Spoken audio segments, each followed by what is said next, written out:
За сайн бацхан өрхөн үзэгчтэй энэ удаагийн тодруулга болонгаар эрүүл мэндийн газрын халдвар төвчний тандал сэргийлэлд хариуцсан мэрэгжилтэн Будсран оролцож байна. Таны өдрийн мэндийг хүргэе.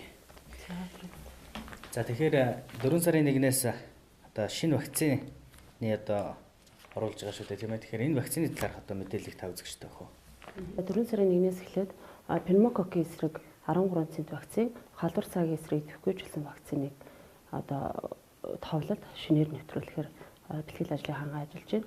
За пневмококкийн эсрэг 13 цент вакцин маань 4 сарын 1-ний өдрөөс одоо 2 сар хүрсэн хүүхдүүдэд товлын дагуу буюу 2, 4, 9 сартад хийгдэхэр байгаа. Халдвар цагийн эсрэг төвхөжүүлсэн вакциныг 4 сарын 1-ний өдрөөс 5 сар хүрсэн хүүхдүүдэд одоо тарьдаг вакциныг нэвтрүүлэх гэж байна.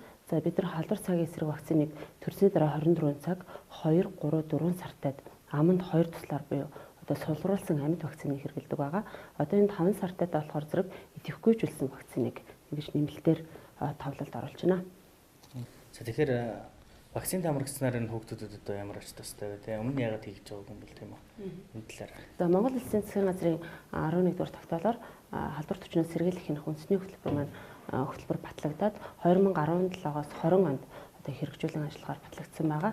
За энэ хөтөлбөрийн хүрээнд нэгдүгээр зорилтын дархлаажуулалт бүхий халдвар төвчний одоо захин бүртгэлийг улсын хэмжээнд нэвтрүүлэх, одоо дархлаажуулалтын хамралтыг нэмэгдүүлэх улмаар одоо тархилагтай халдвар төвчний өвчлөл нас баралтыг бууруулах юм бүхэл бүтэн том одоо зорилт дэвшүүлэн ажиллаж байгаа. За энэ хүрээнд одоо халдвар цагийн эсрэг төвхөжүүлсэн вакцин, пневмококкийн эсрэг 13 цент вакциныг улс орон даяар үе шаттайгаар нэвтрүүлэхээр тусгагдсны хүрээнд одоо 4 сарын 1-ээс энэ хоёр вакцин маань 21 аймагт одоо нэвтрэхээр ингэж бэлтгэл ажил хангагдаад ажиллаж байна.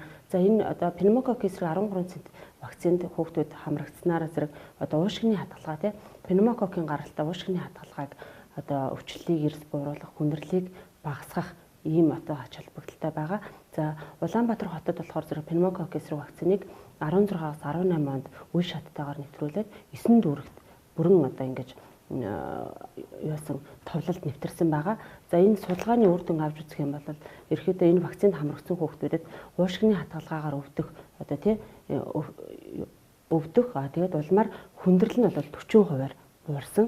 Одоо маш хүнд уушгины хадгалгаагаар өвчлөх эрсдэл маань бас 27% буурсан ийм одоо эерэг үр дүнгууд гарсан байгаа. Тэгэхээр зэрэг одоо томоогийн улирал эхэлдэг уушгины хадгалгаагаар тий хүндрэх одоо ор хүрэлцэхгүй байх ийм маш их хүндрэлүүд байдаг учраас одоо энэ маань бас ингэж хадгалгааны эсрэг вакцинд хамрагдсанаараа бас багасах ийм эерэг үр дагавруудтай байгаа. За халдвар цагийн эсрэг вакцины тухайлбал ерөөдөө товлоороо бид нар 24 одоо 2 сар 3 4 сартаа одоо амьд вакцин буюу одоо сулруулсан амьд вакцин гэж нэрлэдэг.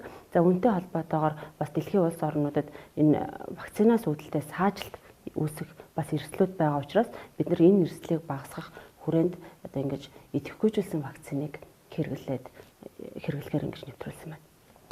За тэгэхээр хүүхдүүдэд ер нь хэрхэн хамруулах вэ? Тэгээ хүүхдүүд маань одоо бүгд одоо 0-оос одоо 2 одоо 5 сартай хүүхдүүд маань одоо бүгд заавал одоо хамрагдах ёстой юу? За хамрагдах ёстой бол одоо ямар бичвэрт бүрдүүлэх юм уу? Тэгээ очроо дугаараа ер нь хэрхэн авч вакцины хамрагдах вэ? Энэ 2 сартай 5 сартай хамрагдах хүүхдүүд ямар нэгэн нэмэлтээр бичиг баримт бол бүрдүүлэх шаардлагагүй. Одоо хараа өрхийн эрүүл мэндийн төвөөс яг товлын дагуу явах учраас одоо тухайн 4 сард хамрагдах хүүхдийн тоогоогоос өрхийн эрүүл мэндийн төв тус бүр ингэж гаргадаг байгаа.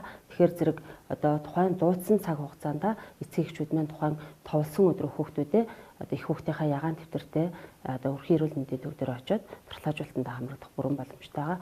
За энэ тийм одоо Улаанбаатар хотын хараатай хүүхдүүд маань одоо эхнийхээ товлыг тий пневмококкийн вакцины хувьд 3 тунд хамрагдах байгаа. Тэгэхээр зэрэг эхнийхээ тунд Улаанбаатар хотод хамрагдсан бол одоо 2, 3 дахь тундаа Орхон аймагт бас ингээд хамрагдах бас боломж байгаа. Тэгэхээр зэрэг заавал Улаанбаатар руу очиж ингэж хамрагдах шаардлагагүй байгаа. 1, 2 тун гэж ярьлаа тий. Тэгэхээр одоо энэ хамрагдсан хүүхдүүд дахиад хамрагдах юм ер нь хичнээн удаа хамрагдах хэрэгтэй. Пневмококкийн вакцины хувьд яг 4 сарын 1-ээс одоо 2 сар хүрсэн гэж байгаа. Тэгэхээр зэрэг одоо юуны 2019 оны 2 сарын 1-ээс 2 сарын 28-нд төрсэн хүүхдүүд маань пневмококкийн вакцинд хамрагдаад за дараагийнхаа товлолоор 4-9 сартаа хамрагдана. Тэгэхээр зэрэг эхний тунд хамрагдсан хүүхд бол заашгүй 3 тунд хамрагдаж бүрэн түнд хамрагдах боломжтой болно. За юуны халдвар цагийн эсрэг идэвхжүүлсэн вакцины тухайд 4 сарын 1-ний өдрөөс 5 сар хүрсэн хүүхдүүд те одоо 4 сартай хүүхдүүд 5 сар хүрэх нь 3 сартай хүүхдүүд 5 сар хүрээд ингээд яг 5 сартайдаа заавал халдвар цагийн эсрэг вакциндаа хамрагдаад явна гэсэн үг. Халдвар цагийн эсрэг вакцинд бол 1 удаа хамрагдана. А пневмококк эсрэг вакцинд бол 3 тун хамрагдчихаж бүрэн түнд хамрагдана гэсэн үг. Улс орон дээр энэ хүү вакциныг одоо хүүхдүүдэд хамруулж байна гэж шийдээ. Тэгэхээр яг энэ вакциныг хийх болсон шалтгаан одоо цаана одоо ямар нэгэн байгууллагын юм тэтгэлэгч юм одоо энэ вакцины хаанаас оруулж ямар шугамар хийгдэж байгаа юм.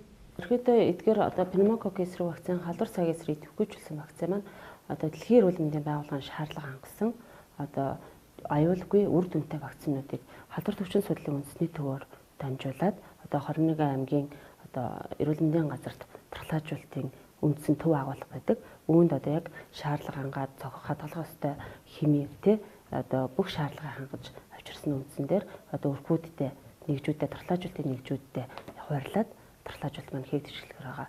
Тэгэхээр зэрэг одоо бүр яг ДМБ шаардлага хангасан вакцин хийгдэж байгаа учраас эцсийн эхчүүдэд ямар нэгэн одоо энэ вакцинаас болж эргэлзэх тийм асуудал байхгүй байх гэж бодож байна. 4 сарын 1-ээс яг хичнээн хоног үргэлжилэх үү? За тэгээд бас мэдээж хүүхдүүдийн аюулгүй байдал, эмчнэрийн хариуцлага гэсэн юм асуудлууд байгаа бох. Тэгэхээр энэ хүү хариуцлагын талаар асуудлыг одоо хинээс сахин ажиллах юм байна. Манайх бол юусэн дархлаажуулалтын чиглэлээр яг одоо вакцинаторын чиглэлээр сургагдсан тийм сувилагч, дархлаажуулалтын сувилагч мар гардан юу яаж байгаа? Гардан дархлаажуулалтын үйл ажиллагааг явуулдаг.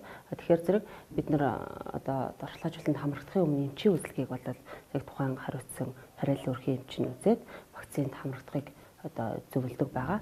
Тэгэхээр зэрэг хариуцлагатай холбоотойгоор бол одоо бид нар бас зохиох шатанда тий тухайн эм сувилагчийн харилцаа хандлага дээр нь анхаарад бас үе шаттай сургалтуудыг явуулаад ингэж ажиллаж байгаа.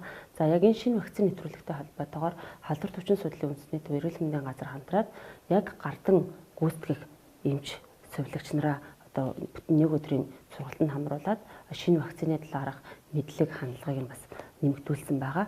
Тэгэхээр зэрэг ерөөхдөө бүх одоо эдгээр одоо эмч сургагдсан эмч эмнэлгийн мэргэжлүүд маань цаашаа тухайн өөрсдийнхөө одоо харьяа өрхийн эрүүл мэнд те сум өрхийн эрүүл мэндийн төвийн мэргэжлэнүүдэд сургалтаа зохион байгуулахаар байгаа. Тэгэхээр зэрэг бүх эрүүл мэндийн анхан шатанд ажиллаж байгаа эрүүл мэндийн ажилчид маань энэ вакцины талаарх мэдлэг мэдээлэл бол нэлээд сайн олж авсан байгаа. Тэгэхээр зэрэг одоо вакцинтай холбоотой те одоо эцэг эхчүүдэд нэлээд эрэг сайн мэдээллүүд маань бас түгээгдэг байх. Одоо тэгээд эрүүл мэндийн газраас нийгмийн эрүүл мэндийн төвөөс бас нэлээд одоо иргэдэд чиглэсэн дархлаажуулалттай холбоотой сургалт сурчлагыг эрчимжүүлэн ажиллахын төлөвлөгөө гарган бас ажиллаж байгаа. Тэгэхээр зэрэг иргэд маань одоо хүүхдүүдээ 2 сартай 5 сартай хүүхдүүдээ яг товлолын дагуу энэ вакциндаа бас идэвхтэй сайн хамруулаарай.